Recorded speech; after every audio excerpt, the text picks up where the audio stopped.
SSP kitchen থেকে জানাই তোমাদেরকে অনেক অনেক স্বাগত। তো দেখো আজকে আমি নিরামিষ শীষ পালক পাঁচমিশালি সবজি বানিয়েছি। তো এই পাঁচমিশালি সবজিটা কীভাবে বানিয়েছি আর কী কী দিয়েছি পুরো ভিডিওটা দেখো, আশা করছি ভালো লাগবে। আর ভালো লাগলে অবশ্যই একটা লাইক শেয়ার করো এবং পাশে থাকার অনুরোধ রইল। তো চলো দেখিয়ে দিই কী কী নিয়েছি। কিছুগুলো সবজি নিয়েছি আমি, দেখো সবজিগুলো আমি আগের থেকে ধুয়ে কেটে পরিষ্কার করে নিয়েছি। তো সবজিগুলো দেখিয়ে দিই কী কী নিয়েছি। শীষ পালকের ডাঁটা, আলু একটা থালার মধ্যে কেটে ধুয়ে পরিষ্কার করে নিয়েছি। আর একটা থালার মধ্যে আছে কুমড়ো, গাজর, মূলো। আর এই বড় জামবাটির মধ্যে আছে পালক শাক। পালক শাকটা এখন আমি জলের মধ্যে রেখেছি, ওটা পরে ধুয়ে নেবো, মানে সবজিগুলো রান্না করতে করতে শাকটা ধুয়ে নেবো। তো প্রথমে কড়াইটা বসিয়ে দিয়েছি, কড়াইয়ের মধ্যে দিয়ে দেবো কিছুটা সরষের তেল। তোমরা চাইলে সাদা তেল দিয়েও রান্নাটা করতে পারো। আমি সরষের তেল দিয়ে করবো, যেহেতু নিরামিষ রান্না সরষের তেলে বেশি টেস্ট হয়। তো প্রথমে আমি কিছুগুলো বিরির বড়ি নিয়েছি, বড়িগুলো হালকা আছে ভেজে নিতে হবে। আছে ভাজলে কিন্তু বড়িগুলো খুব তাড়াতাড়ি পুড়ে যায়। তো ফুল আছে ভাজার প্রয়োজন নেই, মিডিয়াম আছে বড়িগুলো ভেজে নেবে। তো বড়িগুলো আমি লাল লাল করে ভেজে নেব।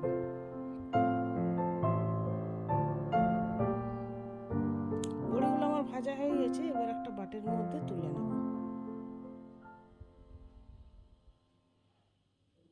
একটা বাটির মধ্যে তুলে নিয়েছি। তো বড়িটা এখন আমি সাইডে রেখে দেবো।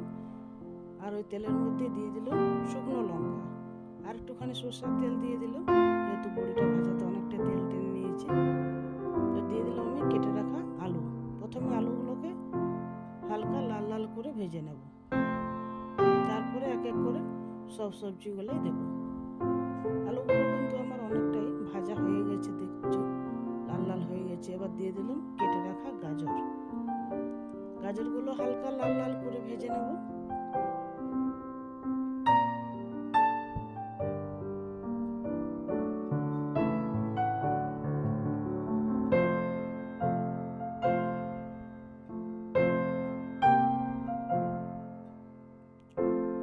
গাজরগুলো ভাজা হয়ে গেছে, এবার দিয়ে দেবো মূলো। মূলোগুলো হালকা লাল লাল করে ভেজে নেব। তোমরা চাইলে সবজিগুলো এক এক করে ভেজে পরে তুলে রাখতে পারো, আমি কিন্তু কড়াইয়ের মধ্যে রাখবো আর এক এক করে সবজিগুলো দিয়ে সবগুলোই ভেজে নেব। এরকম করলে কিন্তু অনেকটাই তেল টানবে, আর এরকম করলে কড়াইয়ের মধ্যে সবজিগুলো যেহেতু থাকবে তো তেলটা একটু কম লাগবে। তো সবজিগুলো আমার দেওয়া হয়ে গেছে, কুমড়োটা দিয়ে দিয়েছি। এবার কুমড়োগুলো ভেজে নেব।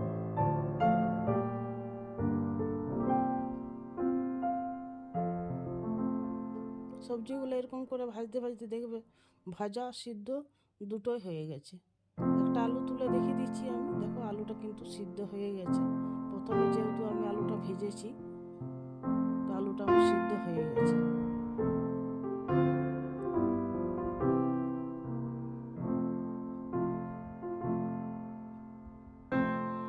এবার দিয়ে দেবো শীষ পালকের ডাঁটাগুলো।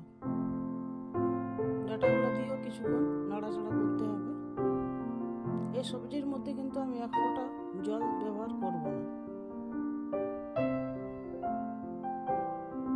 এরকমভাবে নিরামিষ সবজি একদিন হলো বানিয়ে দেখতে পারো, দারুণ টেস্ট লাগে খেতে। আর রান্নাটাও কিন্তু খুব সিম্পল এবং খুব সহজভাবে বানিয়ে দেখিয়ে দিচ্ছি। তো তোমরা অবশ্যই একবার হলো এই রান্নাটা করে দেখতে পারো। তো শেষ পালকটা দিয়ে পরে ডাঁটাগুলো দেওয়ার পর আমি কিছুক্ষণ ঢাকা দিয়ে লো টু মিডিয়াম আছে রেখেছিলাম। তো আবার আমি ঢাকা তুলে সবজিগুলোকে একটু উল্টে পাল্টে নেব। দেখো সবজিগুলো কিন্তু আমার অনেকটাই সিদ্ধ হয়ে গেছে, ভাজা তো আমি আগে করে নিয়েছি, সিদ্ধ অনেকটা হয়ে গেছে। তো এবার দিয়ে দেবো হাফ চামচের মতো আদা। আদাটাকে আমি ছেঁচে নিয়েছি, তোমরা চাইলে পেস্ট দিতে পারো। এক টুকরো আদা আমি ছেঁচে দিয়ে দিলাম। আর দিয়ে দেবো হলুদ, দিয়ে দিলাম স্বাদ মতো লবণ। এবার দিয়ে দেবো গুঁড়ো মশলা। এই গুঁড়ো মশলাটাতে জিরে, ধনে আর লঙ্কা দেওয়া আছে। 1.5 চামচের মতো গুঁড়ো মশলা দিয়ে দিলাম, আর দিয়ে দিলাম 3 থেকে 4টা তেজপাতা। এবার সব মশলাগুলো দেওয়া হয়ে গেছে, এবার সবজির সাথে ভালো করে কষিয়ে নিতে হবে। জল কিন্তু এক ফোঁটাও দেওয়া যাবে না, জল দিলে কিন্তু সবজিটার টেস্ট ভালো আসবে না। তো পালং শাকের মধ্যে যেটুকু জল থাকবে সেটাতেই হয়ে যাবে রান্নাটা, তো জল দেওয়ার কোনো প্রয়োজন নেই। সবজিগুলো আমি 2-2.5 মিনিট মতো কষিয়ে নিয়েছি। এবারে দিয়ে দেবো পালং শাকটা ধুয়ে আমি জলটা ঝরিয়ে নিয়েছি ভালো করে। জল বেশি থাকলে টেস্ট ভালো আসবে না, তাই পালং শাকের মধ্যে যেটুকু জল বেরোবে সেটা থেকে কিন্তু রান্নাটা হয়ে যাবে। তাই পালং শাকটা আমি ভালো করে ধুয়ে জলটা ঝরিয়ে দিয়ে দিলাম। এবার সব সবজিগুলো আবার ভালো করে মিশিয়ে নিতে হবে।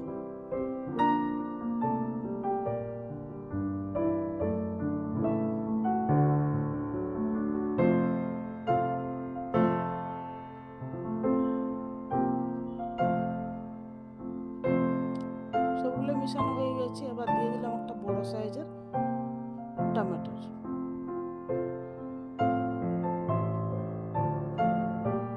এই সবজিটা খেতে কিন্তু অসাধারণ টেস্ট হয়, তো তোমরা নিরামিষ দিনে একদিন হলেও করে দেখতে পারো, দারুণ টেস্ট হয় খেতে।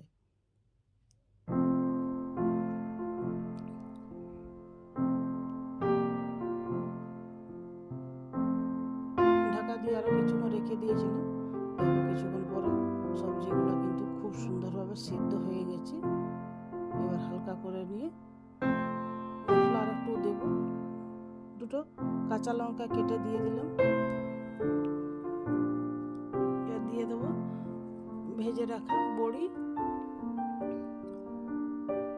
বড়িগুলো আমি হালকা করে গুঁড়ো করে নিয়েছি, মানে একটা বড়িকে 2 ভাগ বা 3 ভাগের মতো গুঁড়ো করে নিয়েছি, কারণ বড়িগুলো খুব বড় বড়, তাই আমি হালকা করে টুকরো করে নিয়েছি। আর দিয়ে দেবো কিছুগুলো চিনেবাদাম আগের থেকে ভাজা ছিল, সেটা আমি 1 মুঠোর মতো দিয়ে দিলাম।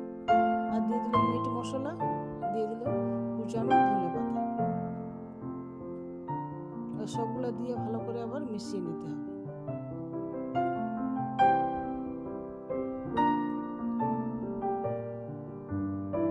আঁচটা কিন্তু এই সময় একবারে লোতে আছে। রান্নাটা আমার কমপ্লিট হয়ে গেছে, যেহেতু সব মশলাগুলো কিছুটা বাকি ছিল সেগুলো দিলাম। সবগুলো দেওয়া হয়ে গেছে, আবার দিয়ে দিলাম স্বাদ মতো একটুখানি চিনি।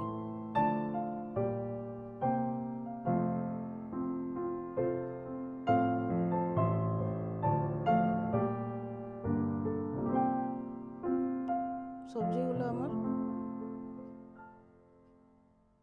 গোটায় আছে অনেকটা। ঘাটাটা খুব কম করে করলে কিন্তু সবজিগুলো গোটায় থাকলে দেখতেও ভালো লাগবে আর খেতে দারুণ টেস্ট। রান্নাটা আমার কমপ্লিট হয়ে গেছে, এবার একটা থালার মধ্যে তুলে দেখিয়ে দিচ্ছি যে কীরকম হয়েছে রান্নাটা। তোমরা অবশ্যই এরকমভাবে বানিয়ে দেখতে পারো। দেখতে পারো যে কত সিম্পল এবং খুব সহজভাবে বানিয়ে দেখিয়ে দিলাম। খুব কম তেল মশলার মধ্যে এরকমভাবে যদি সবজি বানানো যায় তো খেতে কিন্তু দারুণ টেস্ট হয়। চিনিটা দেওয়ার পরে কিন্তু আমি একটুখানি ঘি দিয়েছিলাম, তোমরা চাইলে ঘি একটু দিতে পারো, না দিলে কোনো অসুবিধা নেই, কিন্তু নিরামিষ রান্নাতে একটু ঘিটা দিলে দেখতে ভালো লাগবে। আরও কিছুটা আমি চিনেবাদাম আর নিজের বড়িটা ভাজাটা আমি রেখেছিলাম সাজানোর